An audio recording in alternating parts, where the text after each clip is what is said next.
Hi hello welcome to స్వతంత్ర TV. Cinema ఇండస్ట్రీలో చాలామంది మల్టీ పర్పస్గా పనిచేస్తుంటారు. అంటే ఒకరు డైరెక్టర్గా చేస్తూనే హీరోగా చేస్తూ అలా చేస్తుంటారు. కానీ సినిమా ఇండస్ట్రీలో పనిచేస్తూ ఇంకో ఇండస్ట్రీలో కూడా పనిచేయడం అనేది నిజంగా చాలా గ్రేట్ అని చెప్పుకోవచ్చు. అలాంటి అరుదైన వ్యక్తులు చాలా తక్కువ మంది ఉంటారు. అలాంటి వారిలో మన ముందున్న గెస్ట్ కూడా ఉన్నారు. ఆయన అటు పోలీస్ డిపార్ట్మెంట్లో పనిచేస్తూ ఇటు మ్యూజిక్ డైరెక్టర్గా కూడా చేస్తున్నారు. మనుషులతో జాగ్రత్త అనే సినిమాతో మ్యూజిక్ డైరెక్టర్గా వచ్చి ఇప్పుడు ఎన్నో సినిమాలకి మ్యూజిక్ అందిస్తున్న ప్రణవ్ గారు ప్రస్తుతం మనతో పాటు ఉన్నారు. ఆయన అడిగి ప్రస్తుతం ఎలాంటి ప్రాజెక్ట్స్ చేస్తున్నారు ఏంటని తెలుసుకుందాం. Hi sir. హాయ్ అండి. అసలు చాలామంది ఇప్పుడు బయట పనిచేస్తూ లోపల ఇటు సినిమా ఫీల్డ్లో చేయాలంటే చాలా కష్టంగా ఉంటుంది. అసలు అటు పోలీస్గా చేస్తూ ఇటు మ్యూజిక్ డైరెక్టర్గా చేయాలని ఎప్పుడు అనిపించింది ఏంటి అసలు? అంటే వృత్తి, ప్రవృత్తి అని రెండు ఉంటాయండి. వృత్తిరీత్యా బ్రతకడం కోసం ఉద్యోగం అనేది ఇంపార్టెంట్ అనుకుని ఉద్యోగం చేయడం జరుగుతుంది. అట్ ది సేమ్ టైం ప్రవృత్తి అంటే ఇంటర్నల్గా ప్రతి వ్యక్తిలో కూడా ఒక కళాకారుడు అనేవాడు ఉంటాడు. ఒకరు యాక్టర్ కావాలని, ఒకరు మ్యూజిషియన్ కావాలని, ఒకరు సింగరు ఇట్లా అవుతారు. అలా చిన్నప్పటి నుండి కూడా నాకు పాటలంటే పిచ్చి అనొచ్చు, లేదంటే పాషన్ అనొచ్చు, ఎలాగైనా చెప్పొచ్చు. దానివల్ల ఆ యొక్క జీల్ ఏదైతే ఉందో అది లోపల దాగిన యూనిఫామ్ లోపల దాగలేని పరిస్థితి ఉంది. దాంతో ఈ అంటే లోపల కంట్రోల్ చేసుకోలేక సినిమా ఇండస్ట్రీకి మా అధికారుల యొక్క అనుమతి తీసుకొని సినిమా ఇండస్ట్రీకి రావడం జరిగింది. మీకు అంటే సినిమా ఇండస్ట్రీలోకి రావాలనే పిచ్చి ఉందా, లేదా చిన్నప్పటి నుంచి సంగీతం నేర్చుకోవాలి, సంగీతం వైపు వెళ్ళాలనే పిచ్చి ఉందా? యాక్చువల్గా ఇనీషియల్గా లోపల ఇన్బిల్ట్ సంగీతం మీద పిచ్చి. సబ్సిక్వెంట్గా మ్యూజిక్ నేర్చుకున్నాను అనమాట. సంగీతం నేర్చుకొని సబ్సిక్వెంట్గా ఈ యొక్క ఇండస్ట్రీలోకి వెళ్తే మన యొక్క టాలెంట్ని ప్రూవ్ చేసుకోవడానికి అవకాశం దొరుకుతుంది. సినిమా మాధ్యమం అనేది సరైనటువంటి మాధ్యమం, మనమేంటి అన్నది తెలియచేయటానికి, మన యొక్క టాలెంట్ ప్రూవ్ చేయడానికి అన్న ఉద్దేశంతో ఇటువైపు రావడం జరిగింది. ఓకే. మరి అంటే అటు పోలీసుగా చేస్తున్న వృత్తి నిర్వహిస్తున్న ఇటు ప్రవృత్తి ఇది ఎంచుకున్నారు. అంటే ఏ ఏజ్లో మీకు ఇలా ఇండస్ట్రీలోకి రావాలి అని అనిపించింది? అంటే ఒక 15-20 ఇయర్స్ నుంచి కూడా ఈ ఇండస్ట్రీలోకి వెళ్దాము అన్న ఆలోచన. అంటే డిగ్రీ చదువుతున్నప్పటి నుంచి 10th క్లాస్ నుంచి కూడా పాటలు పాడుతుండేటప్పుడు అందరూ కూడా మీకు తెలిసిందే, ఎదుగుతుండేటప్పుడు అందరూ నువ్వు బాగులేవను, నువ్వు వేస్ట్ అను, లేకపోతే ఈవెన్ సొంత వాళ్ళు కూడా మనల్ని గుర్తించలేని పరిస్థితి ఉంటుంది. సొంత వాళ్ళు కూడా ఎంకరేజ్ చేయరు. వాళ్ళు కూడా నువ్వు అంటే పాటలు పాడితే నువ్వు అలాగ పాడుతున్నావు, గాడిదలో పాడుతున్నావు, ఇలా అని క్రిటిసైజ్ చేసేవాళ్ళు. ఫ్రెండ్స్ కూడా నీకు మ్యూజిక్ డైరెక్టర్ ఏంటి, అసలుకి నువ్వు దానికి అర్హత ఉందా లేదా అని అలా కామెంట్ చేసేవాళ్ళు. అలాగా ఎప్పుడైతే ఇలా ప్రతి ఒక్కరూ చేస్తూ ఉన్నారో అంటే నేను ఎందుకు చేయలేను అన్న ఒక కసి బాగా వాళ్ళ వల్ల పొందానమాట. ఇన్స్పిరేషన్ వాళ్ళంతా కూడా ఇన్స్పిరేషన్ అని చెప్పొచ్చు. ఎందుకంటే వాళ్ళు నిజంగా నువ్వు చేత కాదు, నువ్వు ఎందుకు పనికిరావు అని అనకపోయి ఉంటే ఈరోజు నేను నా యొక్క పేరుని సిల్వర్ స్క్రీన్ మీద చూసుకుని ఉండేవాడిని కాదేమో. ఇదంతా కూడా వాళ్ళ ఇన్స్పిరేషన్. ఎవరైతే మిమ్మల్ని అప్పుడు చేత కాదని మిమ్మల్ని విమర్శించారో వాళ్ళు ఇప్పుడు మీతో టచ్లో ఉన్నారా? ఉంటే ఎలా ఫీల్ అవుతున్నారు ఏంటి? అంటే ఇప్పటికీ అంటే సక్సెస్ అయినంత వరకు కూడా అంటే ఒక బ్లాక్ బస్టర్ హిట్ ఇచ్చినంత వరకు కూడా ఎవరు కూడా ఇంకా ఈ ఉద్యోగం ఉంది కదా నీకెందుకు, లేకపోతే అటు వెళ్ళడం మానేసి ఉద్యోగం చేసుకొని బతకొచ్చు కదా అని చెప్పేసి సజెషన్స్ ఇస్తుంటారు. అంటే ప్రతి ఒక్కరూ సజెషన్లు మాత్రం ఇస్తూ ఉంటారు, వద్దు చెయ్యొద్దు అని. ఏ ఒక్కరు కూడా నీకెందుకు చెయ్యి, నీ ప్యాషన్ ఎందుకు ఇచ్చేసుకోవటం అనేటటువంటి ప్రోత్సాహాన్ని ఎవరు. మనముగా దాన్ని సెల్ఫ్ మోటివేటెడ్గా ఫీల్ అయ్యి ఇన్స్పైర్ అయ్యి చేసుకోవాలి తప్ప వాళ్ళు చేయరు. బట్ వాళ్ళు నాతో ఉన్నారు. నేను ఇంకా బాగా సక్సెస్ అయ్యి కోట్ల మంది ప్రజలకి నేనంటూ ఉన్నాను అని తెలియచేయాలి అని ఎదురు చూస్తున్నాను. మీరు అట్ ది ఏజ్ ఆఫ్ 15 ఇయర్స్లోనే నాకు ఇంట్రెస్ట్ ఉంది అని అన్నారు. కానీ అంటే లైఫ్లో సెటిల్ అయిన తర్వాత మనం అంతా పర్ఫెక్ట్గా ఉందనుకున్న తర్వాత అటు వెళ్ళి ట్రై చేద్దాం అనుకున్నారా ఏంటి అసలు? అంటే ముందు నా కాళ్ళ మీద నేను నిలబడాలి. ముందు అంటే లేని కుటుంబం నుంచి రావడం జరిగింది. అంటే చదువుకోవడమే కొంచెం ఇబ్బంది పడే ఆహ్, దీని నుంచి ఆర్థిక స్తోమత అంతగా లేని స్టేజ్ నుంచి రావడం జరిగింది. నాకంటూ నిలబడాలి అంటే నేను అప్పటినుంచే సినిమాల్లో తిరుగుతాను అంటే ఇన్‌స్ట్రుమెంట్స్ తీసుకోవటానికి కానీ, లేకపోతే ఇంకొక దానికి గానీ నాకు ప్రోత్సాహం చదువుకోవటానికే లేనప్పుడు ఇది చేయలేను. అటువంటప్పుడు నా కాళ్ళ మీద నేను నిలబడి ఆహ్, కొంచెం పరిపుష్టిని సాధించిన తరువాత వెళ్తే బావుంటుందనే ఉద్దేశంతో అట్లా చేస్తూ ఇలాగా ఈ రంగంలో కూడా ప్రవేశించడం జరిగింది. ఇండస్ట్రీలో అంటే మీరు పోలీస్‌గా వెళ్ళిన తర్వాత ఇండస్ట్రీలో ఫస్ట్ మీకు ఫ్రెండ్స్ అయిన వాళ్ళు ఎవరు? మిమ్మల్ని ప్రోత్సహించింది ఎవరు? ముఖ్యంగా ఇండస్ట్రీలో నన్ను యాక్చువల్‌గా నాకు ఒక పెద్ద యాక్సిడెంట్ జరిగింది.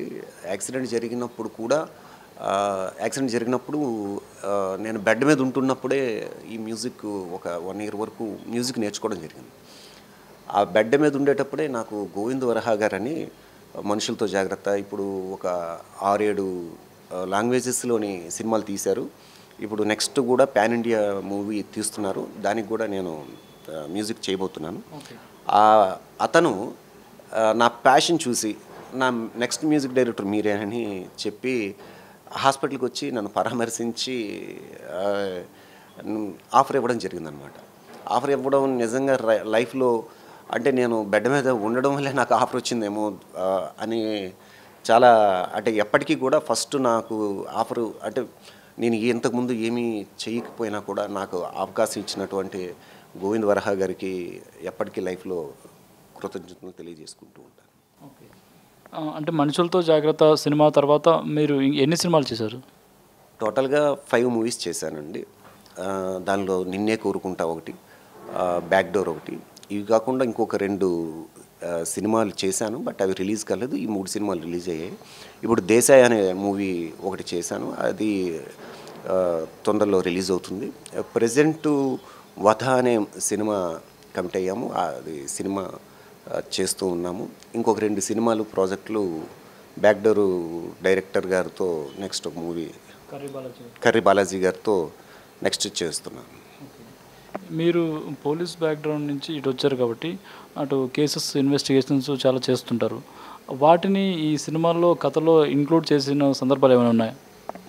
అంటే ఇప్పుడు నాకు ఇన్వెస్టిగేషన్ పాయింట్ ఆఫ్ వ్యూలో నాకు స్నేహితులు ఎవరైనా ఇండస్ట్రీలో పరిచయాలు ఉన్నాయి డైరెక్టర్స్ వాళ్ళతో ఫీల్డ్లో జరిగినటువంటి సంఘటనలు ఏవైతే ఉన్నాయో వాటిని వీళ్ళతో షేర్ చేసుకోవటం, వాటిని కథలుగా కూడా మా డైరెక్టర్లు పెట్టడం కూడా జరిగింది. ఏ సినిమాలో జరిగింది? అంటే పేరు చెప్పచ్చలేదు, ఒక ప్రముఖ డైరెక్టరు, పెద్ద సినిమా డైరెక్టరే నేను చెప్పిన సంఘటనల్ని రాసి దాన్ని పెడుతున్నారు కొంచెం పెద్ద సినిమాలకి. అంటే సినిమా చెప్తే దాన్ని బట్టి జనాలకు కూడా అంటే ఇప్పుడు నక్కిన త్రినాథ్ గారుతో నాకు మంచి స్నేహితులు. అతనికి ఒక సంఘటన నా జీవితంలో జరిగిన సంఘటన చెప్తే దాన్ని సిచ్యువేషన్ కింద మలిచి చేశానని చెప్పారు. అది కాదు, నెక్స్ట్ చేయబోతున్న సినిమాలో పెట్టానని చెప్పి చెప్పారు అన్నమాట. త్రినాథరావు గారితో మీకు బాగా పరిచయం ఉంది కదా, ఆయన సినిమాలకి మీరు ఎందుకు పని చేయట్లేదు? అంటే ఎవరైనా అంటే నక్కిన త్రినాథ్ గారు కొంచెం అంటే టాప్ మోస్ట్ డైరెక్టర్లో ఒకరు. అలా అంటే సినిమా ఇండస్ట్రీలో నాకు తెలిసిన వాళ్ళు పెద్ద వాళ్ళు ఉన్నారు. ప్రభాస్ గారితో చేసిన రాధాకృష్ణ గారు కావచ్చు, అలా కొంచెం పెద్ద వాళ్ళు ఉన్నారు. బట్ ఎవరు ఉన్నా మనం అవకాశం ఇవ్వండి అని అడిగే పరిస్థితి నాకు ఉండదు. ఎందుకు అంటే మనల్ని మనం ప్రూవ్ చేసుకున్న తర్వాత మనల్ని చూసి మన టాలెంట్ని చూసి ఇచ్చేటటువంటి అవకాశాలని బాగుంటుంది అన్న ఉద్దేశంతో నేను అడగట్లేదు అనమాట. త్రినాథ్ గారు కూడా ఒకసారి మ్యూజిక్ సిట్టింగ్స్ కూర్చుందాం అన్నారు. త్వరలో అది కూడా మెటీరియలైజ్ అయితే త్రినాథ్ గారి దర్శకత్వంలో కూడా నేను పనిచేసేటటువంటి అవకాశం దొరకవచ్చు. అసలు మీరు సంగీతం ఎక్కడ నేర్చుకున్నారు? ఇది శ్రీకాకుళంలో నేర్చుకున్నానండి. చెప్పానుగా డ్యూరింగ్ ఒక యాక్సిడెంట్ జరగటం, ఆ యాక్సిడెంట్ టైంలో నేను బెడ్ మీద ఉంటున్నప్పుడే ఈ సంగీతాన్ని నేర్చుకోవడం జరిగింది. శ్రీకాకుళంలో ఉండేటప్పుడు జరిగింది ఇదంతా కూడా. ఓకే. అంటే మీ గురువు ఎవరు సంగీతం? పాత్రో గారని శ్రీకాకుళంకి చెందిన అనమాట. అతను మంచి సంగీతంలో ఆ చుట్టుపక్కల ప్రాంతాల్లో దిట్ట. ఓకే. అంటే గ్రామీణ నేపథ్యంలో ఉన్న సంగీతానికి ఇప్పుడు సినిమాల్లో వస్తున్న సంగీతానికి చాలా తేడాలు ఉన్నాయి. కొన్ని గ్రామీణ ప్రాంతాల్లో ఒకప్పుడు ఉన్న వాయిద్య పరికరాలతో ఇప్పుడు సినిమాల్లో వాటిని పెట్టి ట్రెండ్గా కూడా చేస్తున్నారు. అలాంటి ప్రయోగాలు మీరు ఏమైనా చేయబోతున్నారు? అంటే యాక్చువల్గా సంగీతం వేరు, అంటే ఫోక్ స్టైల్స్ ఇప్పుడు వస్తున్నటువంటి సినిమా వెస్టర్న్ స్టైల్స్ ఈ రెండు మిక్స్ చేసి చేయగలిగితే డెఫినెట్గా కొత్త సౌండింగ్ అండి. కొత్త సౌండింగ్సే ఇంపార్టెంట్. కొత్త సౌండింగ్స్ క్రియేట్ చేయగలిగితే ట్యూన్ బాగుంటే ఆ మెలోడీని మిస్ కాకుండా ఉన్నట్లయితే డెఫినెట్గా ప్రేక్షకులు ఆదరిస్తారని బలంగా నమ్ముతాను. ఓకే. అసలు మ్యూజిక్ ఇప్పుడు వస్తున్న చాలా సినిమాల్లో చూస్తే బాక్సులు పగిలిపోతున్నాయి. థియేటర్లో అసలు ఉండట్లేదు. తమన్ గారు కొట్టే కానీ ఇలాంటి వాటికి. అలాంటి మ్యూజిక్ విన్నప్పుడు మీకేమనిపిస్తుంది అసలు? అంటే ప్రేక్షకులకి అన్ని రకాల మ్యూజిక్స్ ఇస్తూ ఉంటారు. అంటే ఒక్కొక్కరు ఒక్కొక్క శైలిని తీసుకుంటారు. దేవిశ్రీ గారు ఒక స్టైలు, రెహమాన్ గారు స్టైలు, అలా తమన్ గారు ఒక స్టైలు. అంటే వాళ్ళకి డీజే పాటలు మెలోడీ సాంగ్స్ని డీజేలో పెట్టరు.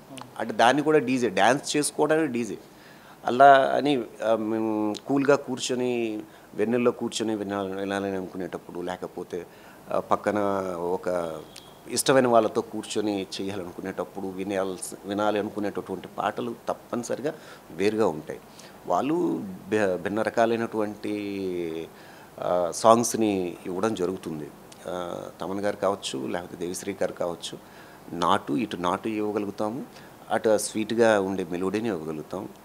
నాటు స్వీటు కలిపి మెలోడీని ఎక్కడ మిస్ కాకుండా కూడా ఇవ్వగలుగుతాం. మీ స్టైల్ ఏంటి? వెస్ట్రనా లేక మామూలు ఇదా ప్లెజెంట్గా ఉన్న మ్యూజిక్?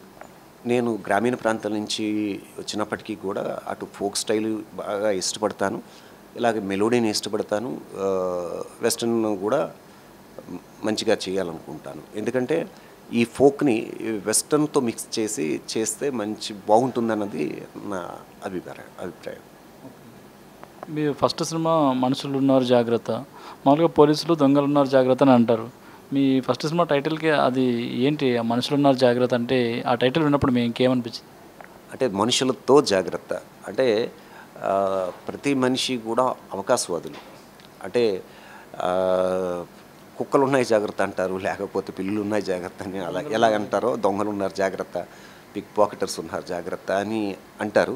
బట్ మనుషులతో జాగ్రత్త అంటే అందరూ ఒకేలాగా ఉండరు. ఒక్కొక్కరు మన ఎదురుగా మాట్లాడే వాళ్ళు అంటే స్వీట్గా మాట్లాడే వాళ్ళందరూ కూడా మన యొక్క పురోగతిని కోరుకుంటారా అని చెప్పి ఆలోచించలేము. ఎవరైనా కూడా వాళ్ళతో జాగ్రత్తగా వ్యవహరించడం, మనం ఎంతవరకు ఉండాలో అంతవరకు ఉండి చేస్తే బాగుంటుంది అన్నది మనుషులతో జాగ్రత్త. అంటే అందరినీ కేర్ఫుల్గా చూసుకోండి, ఎవరిని పూర్తిగా నమ్మడం లేదంటే పూర్తిగా నమ్మకపోవడం కూడా చేయొద్దు అన్నది ఒక ఉద్దేశం. రీసెంట్గా చేస్తున్న సినిమా వధ అంటున్నారు కదా, అది కూడా టైటిల్ వింటుంటేనే అదొక మర్డర్ మిస్టరీ క్రైమ్ లాగా అనిపిస్తుంది. దాంట్లో మీ ఇన్పుట్స్ ఓన్లీ మ్యూజిక్ వరకేనా, స్టోరీ వరకు కూడా ఏమైనా ఉన్నాయి? లేదండి, స్టోరీ అంతా కూడా డైరెక్టర్ గారు ఇదే. మర్డర్ మిస్టరీ అంటే ఒక మాస్ హీరోకి సంబంధించింది. దానికి డైరెక్టర్ గారు చక్కగా చాలా కొంతకాలం నుంచి వర్కౌట్ చేశారు. చాలా చక్కగా దాన్ని తీసుకొని రావడం జరిగింది. త్వరలో అది షూటింగ్ కూడా వెళ్తుంది. దానిలో అంటే కథ వినడం వరకు, కథని ఆకలింపు చేసుకోవడం వరకు, ఆ కథలో మనము ఎంతవరకు చేయొచ్చు, ఎంతవరకు జస్టిస్ చేయగలుగుతాం అన్నది ఒక్కటి ఎక్కువగా నేను చూస్తాను తప్ప డైరెక్టర్ గారి యొక్క విజన్ని ఇంటర్వ్యూన్ కావాలని నేను అనుకోవట్లేదు. అంటే మీరు సిచ్యుయేషన్ తగ్గట్టు ట్యూన్ ఇస్తారా లేక లిరిక్స్కి తగ్గట్టు ట్యూన్ ఇస్తారా? అంటే యూజువల్గా సిచ్యువేషన్ తగ్గట్టుగానే ట్యూన్స్ ఇవ్వడం జరుగుతుంది. పెద్ద వాళ్ళ రైటర్స్ ఇచ్చేటప్పుడు వాళ్ళకి లిరిక్స్ తగ్గట్టు కూడా ట్యూన్స్ చేయడం జరుగుతుంది. బట్ అంటే కొత్త పోకడలు తొక్కుతున్నటువంటి ప్రజెంట్ సిచ్యువేషన్స్లో ట్యూన్కి తగ్గట్టుగా లిరిక్స్ చేయడం బాగుంటుందని నా అభిప్రాయం. మీకు ఏది కంఫర్ట్ ఉంది?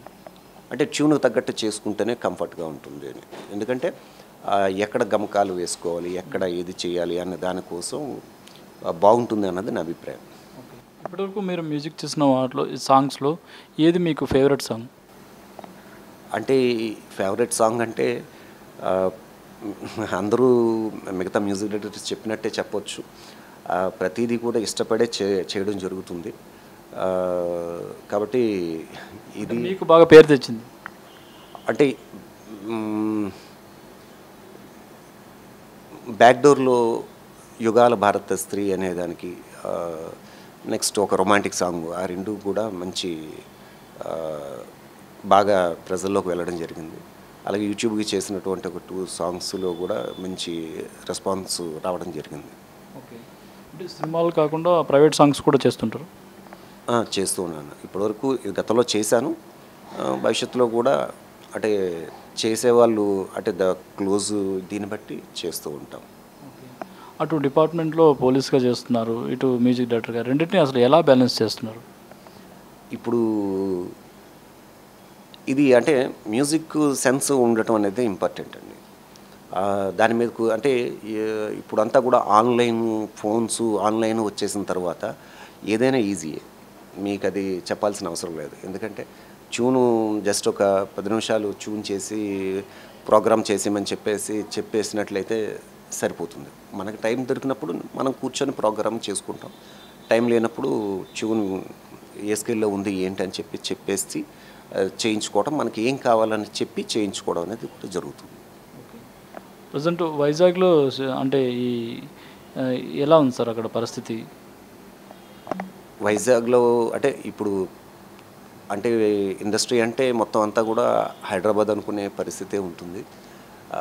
వైజాగ్‌లో కూడా ఇప్పుడు చాలామంది ఇక్కడికి రాకుండా ఉండేవాళ్ళు, వైజాగ్ నేటివిటీ వాళ్ళకి ఇంపార్టెంట్ ఇవ్వాలి అనుకుని చుట్టుపక్కల వాళ్ళకి నెక్స్ట్ లోకల్ ఫోక్‌ని పైకి తీసుకొద్దాం అనుకునేవాళ్ళు, ఇలాంటివన్నీ ఉండేటప్పుడు కొత్త వాళ్ళకి అక్కడ అవైలబుల్ టాలెంటెడ్ వాళ్ళని కూడా సంప్రదించడం, వాళ్ళతో కలిసి పనిచేయడం అనేది జరుగుతూ ఉంది.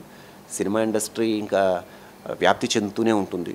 ఎక్కడ పరిమితి అంటే చెన్నైలో ఉండేది, తర్వాత హైదరాబాద్కి వచ్చింది, తర్వాత అలా అంటే ఒక దగ్గర స్థిరీకరణ అనేది జరగదు, వెళ్తూ ఉంటుంది. ఆ దిశగా వైజాగ్ కూడా సినిమా రంగంలో బాగా అభివృద్ధి చెందాలని కోరుకుంటున్నాం. అంటే చాలామంది చెన్నై నుంచి వచ్చారు కాబట్టి అక్కడ చెన్నై బీచ్ సిటీ కాబట్టి ఇక్కడ కూడా వైజాగ్ బీచ్ సిటీ కాబట్టి ఆ వాతావరణంకి సినిమా వాళ్ళు అడ్జస్ట్ అయ్యే అవకాశం ఉంటుంది. విజయవాడ కంటే వైజాగే ఎక్కువ కంఫర్ట్ సినిమా ఇండస్ట్రీకి అని అంటున్నారు. ఆ విధంగా చూస్తే వైజాగ్లో ఇప్పటివరకు ఏమైనా డెవలప్మెంట్ సినిమా పరంగా ఉందా? ఆల్రెడీ వైజాగ్లో చాలామంది స్టూడియోలు కట్టుకున్నారు. అలాగే రామానాయుడు స్టూడియో ఇవన్నీ ఉన్నాయి. డెఫినెట్గా చెన్నైకి ఉండేటటువంటి వాతావరణం ఏదైతే ఉందో అటువంటి వాతావరణమే, ఇంకా మంచి వాతావరణమే వైజాగ్లో అవైలబిలిటీలో ఉంటుంది. ఔత్సాహికులు ఎవరైనా వచ్చినట్లయితే అక్కడ ఇంకా మంచిగా ఈ స్టూడియోస్ సెటప్ చేయటం ఇవన్నీ చేసినట్లయితే భవిష్యత్ అంతా కూడా వైజాగ్ ఉండొచ్చు అనుకుంటున్నాను. మీరు అంటే ఇటు ప్రవృత్తి పరంగా కాకుండా వృత్తిపరంగా ఎలాంటి కేసెస్ ఛేదించారు ఏంటి సార్? అన్ని రకాలు అండి. అంటే ఒకటి అని చెప్పలేము. అంటే మీకు ఏమనుకుంటారు అంటే ఓన్లీ దొంగలు పట్టుకున్నామా లేదా అండి, అటువంటివి కూడా చాలా ఉన్నాయి. ఎస్ఐగా కెరీర్ స్టార్ట్ చేసినప్పుడే పక్క రాష్ట్రాలకు వెళ్ళి అక్కడ దొంగలు పట్టుకునే క్రమంలో చాలా ఇబ్బందులు పడి ఇన్వెస్టిగేషన్ చేసి అంటే పెద్ద పెద్ద ముఠాలు, పార్టీ గ్యాంగులు లాంటివి వాటిని పట్టుకొని వచ్చి ప్రజలకి జస్టిస్ చేసి వాళ్ళు కోల్పోయిన దాన్ని, వాళ్ళకి ఏదైతే అన్యాయం జరిగిందో ఆ అన్యాయానికి న్యాయం చేయగలిగినప్పుడు వాళ్ళకి కలిగేటటువంటి ఆనందం మాకు చాలా సాటిస్ఫాక్షన్ ఇస్తుంది. వాళ్ళు అంటే పబ్లిక్ అంటే యూజువల్గా మా దగ్గరికి వచ్చేసరికి వాళ్ళు ఒక పెయిన్తో వస్తారు.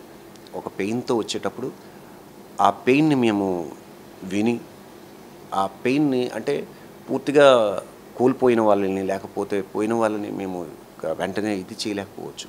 బట్ ఆ పెయిన్ని మేము అర్థం చేసుకొని వాళ్ళకి ఏదైతే మిస్ అయ్యారో, ఏదైతే వాళ్ళు నష్టపోతున్నారో, ఏదైతే వాళ్ళు ఇబ్బంది పడుతున్నారో ఆ ఇబ్బందిని మేము అడ్రస్ చేయగలిగితే ప్రజల్లో మంచి గుర్తింపు వస్తుంది. అలాగే మాకు కూడా నేను చేసే చాలా దగ్గరలో ఆ ప్రజల్లో ఆ గుర్తింపు పొందడం అనేది నిజంగా చాలా పోలీస్ జాబ్ అనేది నిజంగా చాలా అదృష్టంతో కూడుకున్నది. కానీ పోలీస్ డిపార్ట్మెంట్లోకి ప్రజలకు న్యాయం చేయాలని చాలామంది వస్తారు. పొలిటికల్ ఒత్తిడుల వల్ల, రాజకీయ నాయకుల ఒత్తిడి వల్ల కొన్ని సార్లు అంటే న్యాయం చేయలేకపోతారు. అలాంటి సందర్భాల్లో అసలు ఎలా ఫీల్ అవుతారు ఏంటి మీరు? అంటే చెయ్యాలని కృతనిశ్చయం దృక్పథం ఉన్నట్లయితే తప్పకుండా కొన్నింటికి తలొగ్గి పనిచేయాల్సిన అవసరం ఉండదండి. తప్పకుండా అన్యాయం అయ్యే వాళ్ళకి న్యాయం చేసినప్పుడు మాత్రమే మేము వేసుకున్న యూనిఫామ్కి శాంక్టిటీ ఉంటుంది. నేను దాన్ని బలంగా నమ్ముతాను. వైజాగ్లో ఇప్పుడు రక్షణ వ్యవస్థకు వస్తే అంటే అక్కడ ప్రజలకి ఎలాంటి భద్రత కల్పిస్తున్నారు ఏంటి sir? Vizag is a finest and peaceful city అండి. అక్కడ చాలా ఫాస్ట్గా స్పందిస్తారు. అక్కడ అంటే ఏదైనా కూడా within minutes, 1 minute, 2 minutes, 5 minutes, 10 minutesలో లాంగ్ డిస్టెన్స్ 10 minutesలోని కూడా ప్రజలకి ఏదైనా ఇబ్బంది కలిగింది లేదంటే ఇంకో ఏదైనా డేంజర్ ఆపద వచ్చింది అంటే ఇమీడియట్గా వెళ్ళి వాళ్ళని రెస్క్యూ చేయటము లేదంటే వాళ్ళని మేము ఉన్నామని ప్రొటెక్ట్ చేయడానికి, మేము ఉన్నామని వాళ్ళకు ఒక భరోసా కల్పించే విధంగా మా హైరప్స్ అందరూ కూడా చర్యలు తీసుకుంటూ ఉంటారు. మీరు అటు వృత్తిని కాసేపు పక్కన పెట్టి ఇటు ప్రవృత్తిలోకి వస్తున్నప్పుడు మీ సుపీరియర్స్ నుంచి మీకు ఎలాంటి హెల్ప్ ఉంటుంది? అంటే ఇది ప్యూర్లీ దీనికి సంబంధించిందండి. నా యొక్క ప్రవృత్తిలో భాగంగా నేను పోలీస్ డిపార్ట్మెంట్కి కూడా ప్రజల్లోకి అంటే మేము చేసేటటువంటి పనులు కావచ్చు ఏవైనా ప్రజల్లోకి తీసుకెళ్ళటానికి ఈ మాధ్యమాన్ని బాగా వాడుకుంటూ ఉంటాం. ఎందుకంటే 4 మాటల్లో చెప్పలేనిది ఒక పాటతో ప్రజల్లోకి తీసుకొని వెళ్ళొచ్చు అన్నది నమ్ముతాం. అలాగా ప్రజల్లోకి ఇది ఈజీగా తీసుకెళ్ళటానికి నా యొక్క ప్రవృత్తి కూడా నా వృత్తిలో ఉపయోగపడుతుంది. మరి డిపార్ట్మెంట్కు సంబంధించి ఏమైనా సాంగ్స్ ఏమైనా చేశారా మరి అలా? డిపార్ట్మెంట్కి సంబంధించి అంటే వైజాగ్ సిటీ దీనిలో ఒక దీనికి సంబంధించి అంటే దివ్యాంగ సురక్షలకు సంబంధించి కొన్ని ఈవెంట్స్ని కూడా చేయడం జరిగింది. ఓకే. అంటే ఇప్పుడు అవేర్నెస్కి సంబంధించి కొన్ని సాంగ్స్ పోలీస్ డిపార్ట్మెంట్ నుంచి కూడా రిలీజ్ చేస్తుంటారు.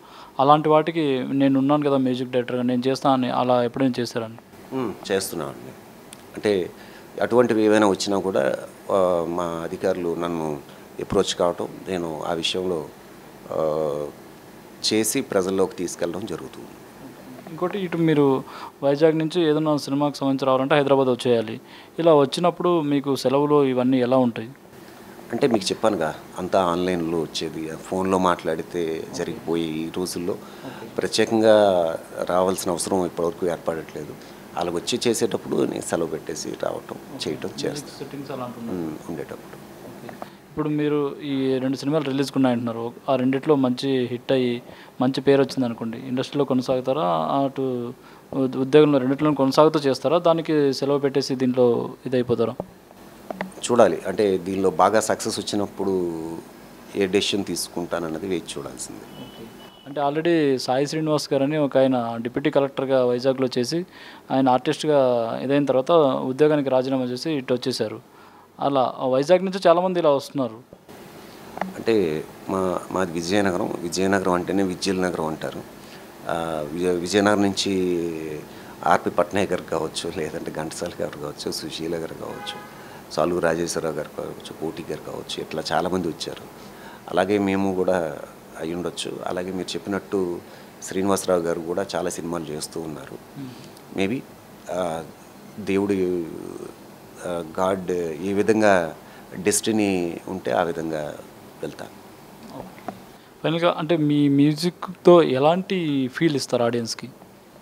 అంటే కోట్ల మంది ప్రజలు మంచి మ్యూజిక్ విన్నాను, అరే బాగుంది, చాలా బాగుంది, అంటే యూత్ కనెక్టెడ్గా ఉండాలి, ఈవెన్ ముసలి వాళ్ళకి కనెక్టెడ్గా ఉండాలి, అంటే అన్ని వర్గాల ప్రజలకి చేరువ కావాలన్నది మెయిన్ ఉద్దేశం.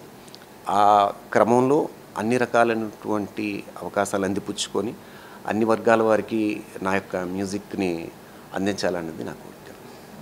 Thank you sir, thank you so much, wish all the best. మీరు మంచి మ్యూజిక్ డైరెక్టర్ అవ్వాలని కోరుకుంటున్నాం. Thank you. థ్యాంక్ యూ, తప్పకుండా. Thank you sir.